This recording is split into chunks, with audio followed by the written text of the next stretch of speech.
All right, Shalom, Kol Haloyim, La Yahweh, Bahasham Yahweh Shai, Bahasham Rachakwadash. Double honors to the apostles and the elder bishops of Great Millstone, rule and teach well. Shalom to you fellow laborers out there doing the work in truth and in sincerity, especially during these times. Shalom to the Akwaf that believe as well. A hearty shalom to you other laborers and you believers that are scattered abroad, even the ones that are among the heathen and like the heathen who are speckled Israelites. To the whole household of faith, which the elect, I want to say shalom to you. All right, back at you with another quick word winning exhorting lesson. And excuse me.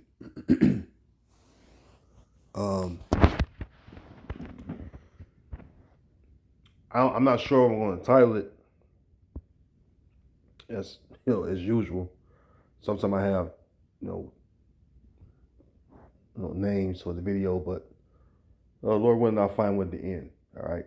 Now the point of this video is kind of the discussion we had earlier in virtual class. We have class via the app, but the topic that we were talking about was very important, and I wanted to bring out a precept, but I held my peace because the spirit was flowing heavy, and I didn't want to disrupt the brother's flow, so I kind of let things take its course, and I decided to put it into a video. On this journey, we're going to have to fight mentally and spiritually. Okay. Remember that the weapons of our the weapons of our warfare are not carnal. All right, meaning what? Physical. All right. Weapons of our warfare are always spiritual. Okay. And when you're going through your daily walk and these demons fuck with you, maybe Satan fucking with you and your mental, all right, you have to remember that we have to use our spiritual weapons, all right, against Satan and against these demons that fuck with us, okay? And I'm wording it very bluntly because it's just what it is, man, okay? Don't think you're alone. Don't think you're the only one going through it. It's just your moment of dealing with what the Lord wants you to deal with. And if you're of the elect, it's preparing your mind to the times that we're coming in now. Because what we're getting ready to experience, all right, as far as how we're going to get to the kingdom, Acts 14 chapter says what? Through much tribulation shall we enter into that rest. And tribulation means what? Trouble. And Jacob's time of trouble, it's going to be a time of trouble for all of us. Now, our time of trouble is going to be different than theirs, but yet and still, Jacob's time of trouble involves all of us. Now, we're not going to be punished with the world. Let me see if I get that.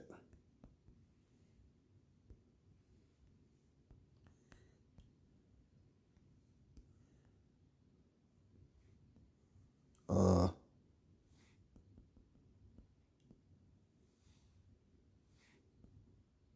me see if I get that.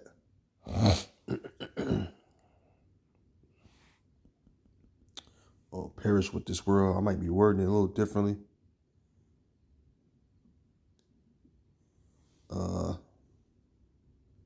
Or be condemned. Maybe condemned. Salakia. Be condemned. Okay.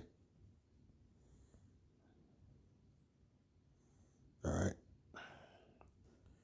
1 Corinthians 11 and verse 32, it says, but when we are judged, we are chastened of the Lord, that we should not be condemned with the world. Okay. So our chastisement we're going through as servants of the Lord is different than the rest of the world. That world being the rest of the Israelites, all right, the world of Israel. Okay, cosmos sense. Okay, I believe it's cosmos when you looked up this word world. Excuse me, on the cosmos right there. So it's pertaining to Israel, man.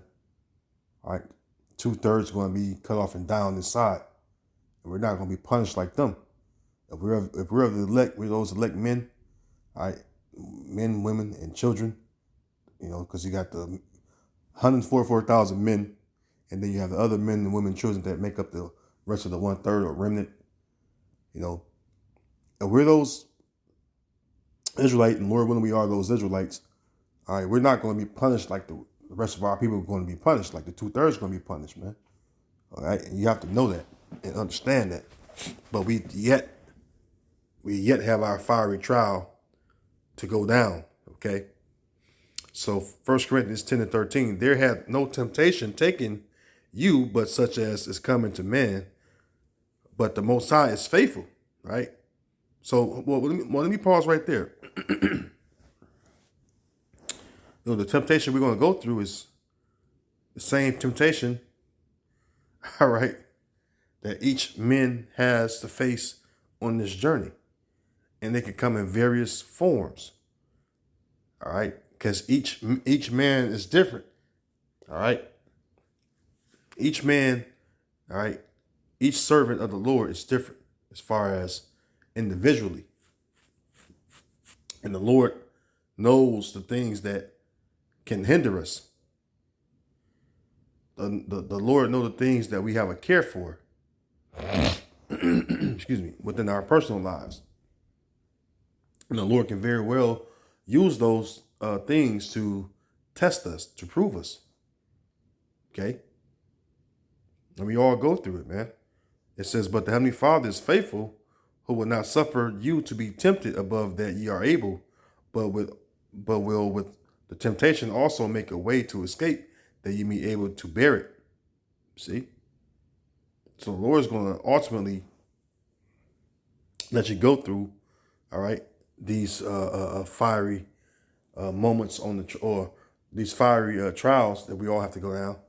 But if we're His, hey, we're going to have a way to escape because the Lord is going to provide that for us. Okay?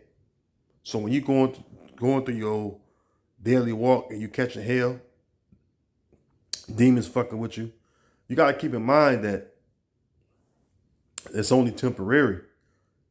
All right? And as you grow and as you increase on this walk, the level of demons are going to intensify. All right, but everything is about leveling up in the spirit, so you can be able to, withstand the things that come to you and try to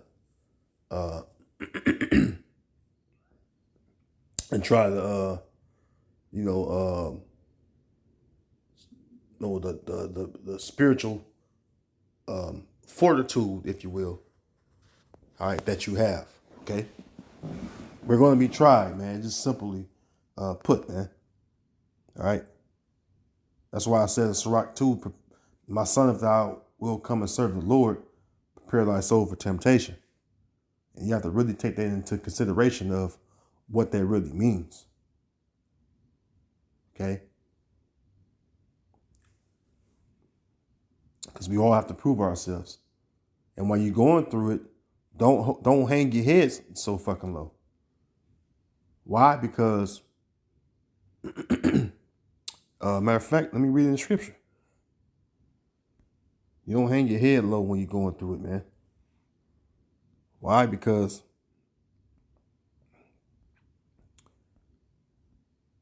you can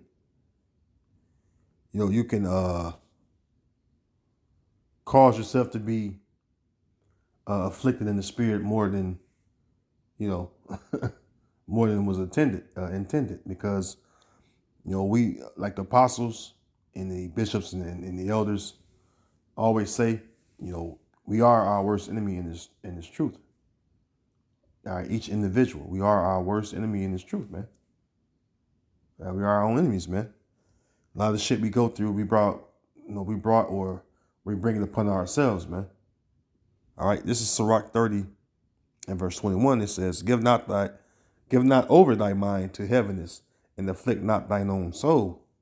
I'm sorry, and afflict not thine own in thine own counsel. Okay? So you're not supposed to give your mind over to heaviness. Now, what's heaviness? We can look up the word heaviness real quick.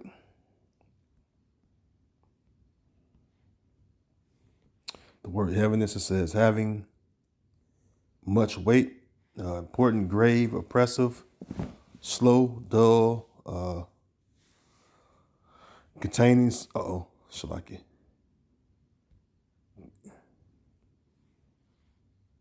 Okay, well, I'll just read this one. It says state of being heavy, weight, burden, affliction, dullness. You scroll down, it says sadness. And don't give your mind over to that. Okay? Now, do we know that being sad can make you better? Yeah, because it says that in the book of Ecclesiastes that by the sadness of the heart, by the sadness of the, let me see if I can get that real quick. I kind of misquoted it. Yeah. Ecclesiastes 7:3. Sorrow is better than laughter, for by the sadness of the countenance, the heart is made better. See? So sadness can make you, mentally tougher, man. Mentally tougher. All right, tougher, man. All right. So it's a balance to it. All right. And then when you're going through your battle with these fucking demons, if you give your mind over to a heavy heaviness, all right, you can easily overthrow yourself, man, if you're not strong enough. But see, if you're a man of the Lord ultimately going to make a way or provide a way for you to get through it, man. And that's what it's all about, getting through it. And it's not easy getting through it. Okay?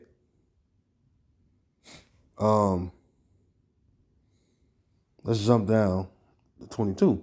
The gladness of the heart is the life of man, and the joyfulness of a man prolongeth his days. Now we know that we are in captivity, but we have the words of prophecy, and that should enlighten your heart to the point where you have gladness or happiness within your heart, which is your mind. The Hebrew word there is lab. Knowing that, just having the understanding of prophecy alone, you can see that we're at the very end of this captivity and the kingdom is very near. All right, the kingdom is very near. And that should make you glad in spirit, man. That should give you gladness within your spirit, Verse 23, love thine own soul and comfort thy heart. Remove sorrow far from thee, for sorrow hath killed many, and there is no profit therein. Right. Okay. Every day, you wake up, go about your daily walk, you're just sorrowing. Hell no, man. And the scriptures say that killed many people, man. Just sorrowing, man. At some point, you got to have a moment of relief, man. You have something that's going to relieve you of this sorrowful state of mind. We should be excited, especially during these times, seeing all these things come to pass as far as regarding prophecy. But let's continue. Okay, that's it on that, Shalaki. That's it on that. Now, it's a precept I want to get, because when we're on this journey, All right. We always have that one, maybe two brothers that we're just, clinging to more than others because they probably your favorite, your so-called favorite brothers, a brother you can vent to. All right. Maybe two of them, maybe three. I don't know. But howsoever it may be, you have those brothers that you can vent to, or that brother, even if it's just one brother, you got that brother to vent to. All right. And it's very important that you communicate with that brother what you're going through, because you don't know, what the next brother beside you have been through. Because I know a brother right beside you just laboring on the front lines with you. All right, especially a brother that's been, on this walk for some time, got a little, time under, his belt, enough to have experienced what you're going through, and that brother can very well help you get through it, because why? He been through it. All right, or if it's multiple brothers, they've been through it. All right, especially the elders, man. It's often I talk to elders, I talk to elder, and shit. we could be going through the same shit at the same time, or he'd been through it before, and I'm expressing something that I'm going through, and then shit, he could relate because he been through it already, and give some some elderly brother advice, all right, or godly discourse, or godly counsel about the matter, where I could be edified and built up, and find answers or solutions to what I need to do to get through the situation I'm going through that the elder already been through. But he's sharing with me how he got through it, so that's going to benefit me if I take heed, right? So Sirach 37:12, but be continually with a godly man, whom thou knowest to keep the commandments of the Lord, whose mind is according to thy mind, and will sorrow with thee if thou shalt miscarry. Right? Why? Because,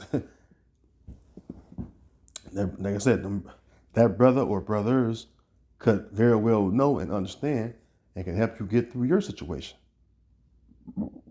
Can help you fight off your demons, or help you fight off Satan that's plaguing you every day with the same old shit you can't get through. But hey, brothers, can see it. Brothers know how to fight. And, when I say fight in the spirit. All right. And that starts with prayer. All right. You can fast. All right. And different things like that. I kind of have this thing when I'm by myself, especially. I like to burn Palo Santo, sage, some incense, because I like to keep them evil spirits from around me. So I'll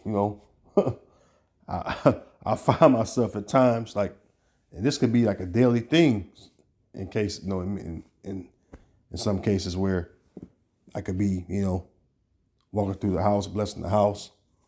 I got sage lit. I'm rebuking Satan and these demons out of here. I'm going to the doorposts and window posts and each room, and I'm blessing the room, and we got to fight, man. All right. And Yahweh Shah did. Okay, when he was in the Garden of Gethsemane, hey, what you think he was doing? He was fighting in the spirit. Now, he was fasting and praying. Because that's what it take a lot of times to get through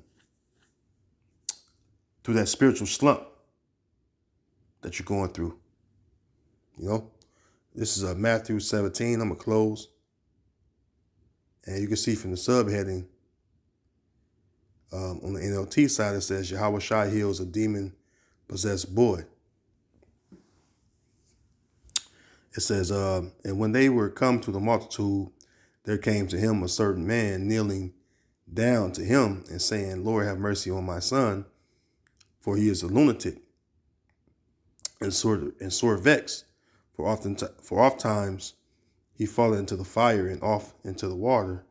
And I brought him to thy disciples, and they could not cure him. Then Yahushua answered and said, O faithless and perverse generation, how long shall I be with you? How long shall I suffer you, bring him hither to me? See? And Yahushua pretty much, got a little upset, man. Like, damn, man, like you, like you, Jakes is fucking faithless, man. And one thing about prayer, all right, if you don't have faith to begin with, your prayer is your prayer is lacking. Why? Because it's not mixed with faith. When I got sick this past week and I'm still coughing out mucus and shit, one thing I did every day is, and even to this very day, because I'm still, getting over it, so I pray the Lord to heal me. And I pretty much went through the hardest part within 36 hours, I would say, roughly. Constantly praying over myself, praying over my herbs, on my medicine I took, which was, wild oregano, whatever, organic garlic, elderberry, what have you. I'm praying over it, praying on myself, asking the Lord to heal me, and the Lord did, man. But the point was, my faith, all right, caused my prayer, it caused my prayer to, be of substance, man, and to be meaningful, man. So when I prayed to Yahweh Ba'Shem Yahweh Shai, I was sincere when I was praying. Verse 18, and Yahweh Shai rebuked the devil, and he departed out of him, and the child was cured from that very hour. Then came the disciples to Yahweh Shai apart and said, why could we not cast him out? And Yahweh Shai said unto them, because of your unbelief. See? You're trying to rebuke Satan. You're trying to rebuke these evil spirits. You got to have faith, man. All right? It says, because of your unbelief, for verily I say unto you, if ye have faith as a grain of mustard seed, ye shall say unto this mountain, remove hence to yonder place, and it shall remove, and nothing shall be impossible unto you. Howbeit, this kind goeth not out, but by prayer and fasting. And oftentimes, when I'm going through something heavy, especially in the spirit, I'll find myself just going through a full fast. Excuse me. I'll find myself going through a full fast, which is beneficial to me, But it happens, man. I do it. Why? Because ultimately, it helps me get through that obstacle. All right, or that spiritual hurdle, And this is something that we all can incorporate in our daily lives. And Lord willing, you brothers do, man. All right. But just remember, man, sometimes fasting and prayer is what you need to do. So, and that's all I got for you. I want to say, Lord willing, this video, I've been edifying and exhorting to your spirit. All praise to Yahweh, Ba'Shem Yahweh Shai, Ba'Shem Rachak Wadash. Shalom.